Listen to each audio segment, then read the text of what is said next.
હવામાન વિભાગે બનાસકાંઠા અંબાજી પંથક માટે વરસાદનું રેડ એલર્ટ આપી દીધું છે। આવતીકાલે ભાદરવી પૂનમના મેળાની પૂર્ણાહુતિ છે, ત્યારે ભક્તો પણ માના દર્શનાર્થે ઉમટી રહ્યા છે। તેવામાં પોલીસ અને તંત્ર પણ કંટ્રોલ રૂમ દ્વારા સ્થિતિ પર સતત વોચ રાખી રહ્યું છે। ભક્તોના દશેરાને જોતા પાર્કિંગની વ્યવસ્થા, બસ વ્યવસ્થા અને પાણી નિકાલની વ્યવસ્થા પણ કરવામાં આવી છે। આ ઉપરાંત વરસાદ વચ્ચે પણ વધુ સરળતાથી મેળાનું આયોજન સફળ રહે તેવી કામગીરી શરૂ કરાઈ છે। આ સાથે લોકોને પણ ખાસ સાવચેત રહેવાની તંત્રએ અપીલ કરી છે। અંબાજીમાં ભાદરવી પૂનમના મેળાનો આજે છઠ્ઠો દિવસ છે અને લાખો ભાવિક ભક્તો આજે દર્શન માટે ઉમટી રહ્યા છે। આવતીકાલે મેળાની પૂર્ણાહુતિ છે, છેલ્લો દિવસ છે, ત્યારે વહેલી સવારથી વરસાદી માહોલ પણ છે, કેમ કે આજે ને આવતીકાલે બનાસકાંઠામાં રેડ એલર્ટ આપવામાં આવ્યું છે। ત્યારે અત્યારે અમે કંટ્રોલ રૂમ પર ઉપસ્થિત છીએ। એસપી પ્રકાશ ચુંબે અમારી સાથે છે। એમની સાથે વાત કરીએ કે કંટ્રોલ રૂમથી એક તરફ ભીડ છે તો બીજી તરફ વરસાદ છે, કઈ રીતે આખી આ સિચ્યુએશનને મેનેજ કરવામાં આવી રહી છે? સર, અત્યારે લાખોની સંખ્યામાં ભાવિક ભક્તો પણ અંબાજીના દર્શન કરવા માટે આવી રહ્યા છે અને એ વચ્ચે બનાસકાંઠામાં આજે અને આવતીકાલે રેડ એલર્ટ છે, તો કઈ પ્રકારની વ્યવસ્થા, કઈ પ્રકારનું મોનિટરિંગ અહીંયાથી થઈ રહ્યું છે? નમસ્કાર। બનાસકાંઠામાં રેડ એલર્ટ આપવામાં આવેલ છે વરસાદના લીધે, અને અત્યારે ભાદરવી પૂનમનો મહામેળો શરૂ છે। આજ છઠ્ઠો દિન છે અને આવતીકાલે પૂનમના દિવસે મહામેળાની સાંગતા થનાર છે।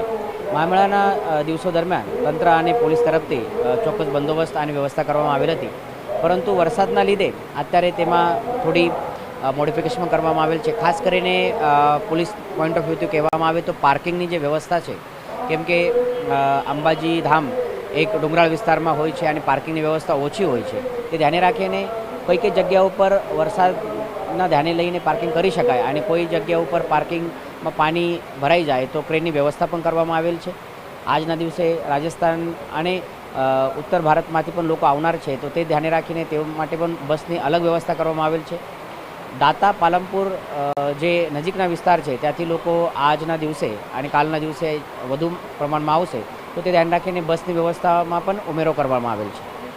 અને સર, આવતીકાલે ચંદ્રગ્રહણ પણ છે, એટલે 12:30 વાગ્યા બાદ દર્શન ભાવિક ભક્તો માટે બંધ છે, તો એને લઈને સવારમાં કદાચ ભીડ ઉમટી શકે, તો એને લઈને કોઈ વ્યવસ્થા છે? કેમ કે એક તરફ રેડ એલર્ટ છે વરસાદનું અને સવારે ભક્તો મોટી સંખ્યામાં આવે એવી પણ શક્યતા છે।